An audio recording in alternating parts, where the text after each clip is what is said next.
रविंद्रनाथ टैगोर ने कहानी लिखी है। कहानी कुछ इस प्रकार है कि बुद्ध जो पहले सिद्धार्थ थे, गौतम नाम से थे। आपको याद हो कि गौतम बुद्ध आधी रात को अपनी पत्नी और अपने बच्चे को छोड़ के चले गए थे बुद्धत्व प्राप्त करने, और उन्हें प्राप्त हुआ।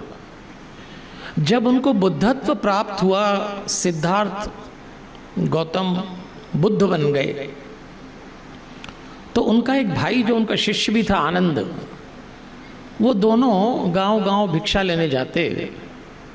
तो एक दिन बुद्ध अपने ही नगर में आ गए और अपने राजमहल के सामने खड़े हो गए और उन्होंने कहा, आनंद 12 वर्ष बीत गए हैं। 12 वर्ष पहले मैं इसी महल से आधी रात को अपनी पत्नी और बेटे को बिना बताए चला गया था। आज मैं यहीं भिक्षा लूंगा। आनंद, तुम जाओ, मुझे थोड़ा एकांत दो। जब उन्होंने कहा भिक्षांदेही, तो भीतर से निकल के आई देवी यशोधरा। उन्होंने देखा तो पहचान गई।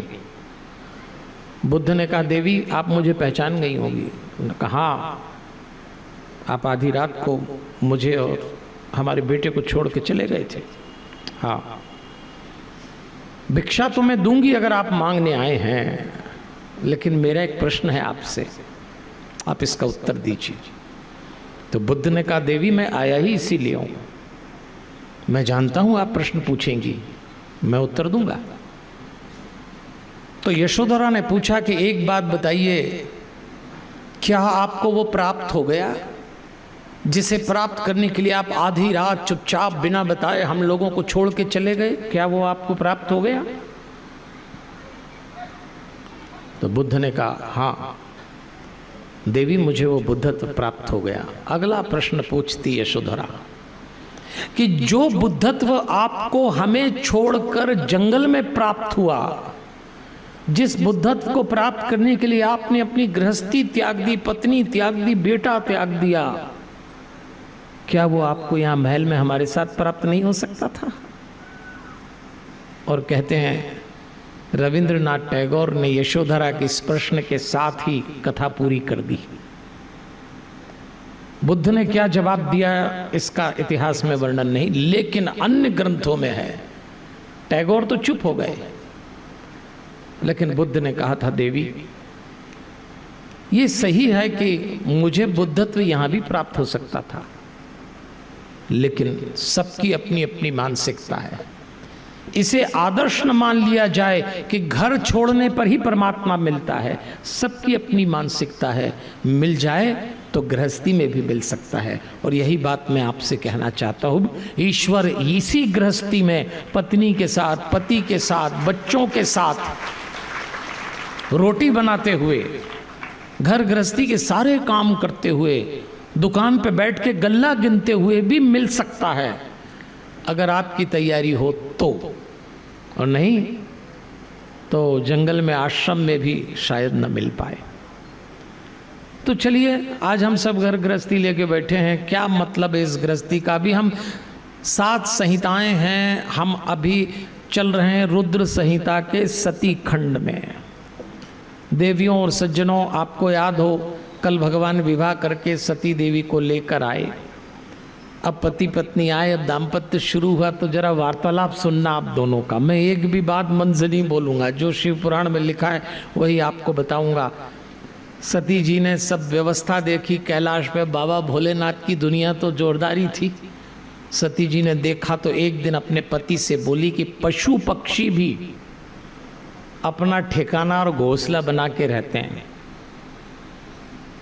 बिना घर के शांति कैसे पाएंगे? तो क्या हमारी ऐसी कट जाएगी? ये क्या है ये सब? अब भोलेनाथ ने कोई महल घर तो बना के रखा नहीं था, इनको चिंता हुई तो घरवाली आके सबसे पहले घर ही संभालती है। तो उसने कहा कि कैसे चलेंगे? कुर्वताम त्वाम बिना गेहम कथम शांतिम वाप्यसी। बिना घर के शांति कैसे पाएंगे, ये प्रश्न उछाला सती देवी ने। क्या प्यारा प्रश्न है कि बिना घर के शांति कैसे पाएंगे। और लोग आजकल कहते हैं घर ही अशांति का केंद्र है। ये तो गलत बात है। आप अशांत हैं तो आप घर गृहस्थी को कोस रहे हैं, वरना सती देवी तो कह रही बिना घर के शांति कैसे पाएंगे। बस फिर क्या था, शिव जी ने सुना, उन्होंने कहा बोलो देवी क्या चाहती हो। आप कह रही घर बसाएं तो कहां बसाना है, बोलो कैलाश पे, हिमाचल में, आप कहो तो काशी में। मैं आश्वस्त करता हूं आप जहां बोलेंगी मैं वहां गृहस्थी बसा दूंगा, घर बना दूंगा। बोलिए कहाँ करना। देखो आप शिव जी, पति पत्नी के वार्तालाप में अगर असहमति भी हो तो उसको प्रकट करने में मर्यादा होना चाहिए। असहमति तो होगी, सहमति तो होना ही चाहिए। इन्होंने घर मांगा, उन्होंने कहा बोल क्या मांगते। और ध्यान रखना, घर बनाना और घर बसाना दो अलग अलग बातें हैं। जब आप घर बसाते हैं तो उसमें रिश्ते निभाने की सबसे बड़ी चुनौती होती है। ये आसान काम नहीं रिश्ते निभाना, इसमें झुकना पड़ता है, इसमें अकड़ को तोड़ना पड़ता है। जिनके भीतर अकड़ होगी वो जिंदगी में घर परिवार में रिश्ते नहीं निभा पाएंगे।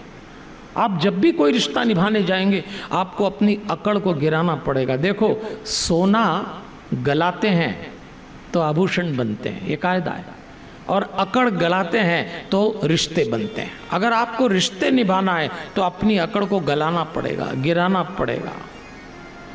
और रिश्ते निभाने में एक महत्वपूर्ण बात यह है, एक सिद्धांत है बड़ा प्यारा, और वो सिद्धांत है कुछ बातें होने दीजिए, होने दीजिए, घटता रहेगा।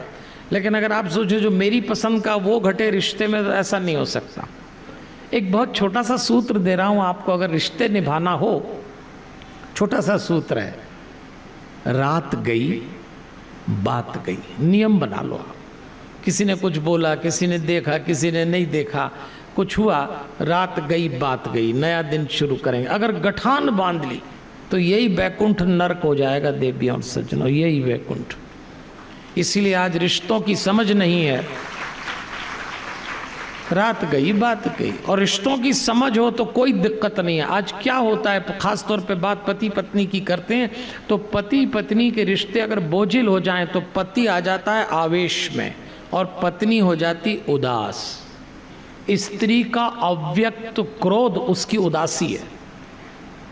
अगर गृहस्थी में आप किसी स्त्री को उदास देखें तो ये मत समझना कि वो उदास है, वो अपने क्रोध को प्रकट नहीं कर पा रही किसी कारण। आदमी का क्या, चिल्लाने लगता है थोड़ी देर में।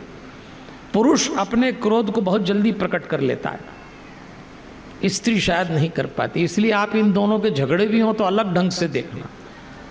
पति को अगर गुस्सा आए तो सीधे गाड़ी निकाल के बाहर भाग जाता है, जा रहा हूं मैं लॉन्ग ड्राइव पे। स्त्री को अगर गुस्सा आए तो सीधे अंदर भागती, दोनों अलग अलग भागते हैं, भागते दोनों ही हैं। ये गाड़ी उठा के बाहर भागेगा, वो गाड़ी उठा के गाड़ी छोड़ के घर में घुसेगा। स्त्री घर में जाएगी, दरवाजे का कमरे का दरवाजा खोलेगी और सीधे तकिए में मुंह घुसेड़ लेगी, ज्यादा रोना आएगा। ये अंदर भागती, वो बाहर भागता है, दोनों भाग रहे हैं। तो ऐसे तो गृहस्थी नहीं बच सकती। देखो आप लोगों की बात नहीं कर रहा हूं मैं, आप बिल्कुल टेंशन मत लेना। आपको तो आइडिया भी नहीं है कि आदमी ऐसा लड़ता और औरत ऐसे रोती, आपको बिल्कुल आइडिया नहीं है। आपके भोले भाले चेहरे, आहा, आपकी मुस्कान, आपको बिल्कुल, अपन दूसरों की बात कर रहे हैं और दूसरों की बात करने में बहुत मजा आता है। आप तो ताली बजाओ, केवल ताली, हाँ, आपको क्या लेना है। अपन तो आज शिव पार्वती, शिव सती के दाम्पत्य से अपने दाम्पत्य को देख रहे हैं। आज की कथा दर्पण है, आप अपना ही चेहरा देखिएगा। इसलिए हम तो आपसे निवेदन करते हैं कि पति पत्नी के बीच के संबंधों को थोड़ा समझते चलते हैं।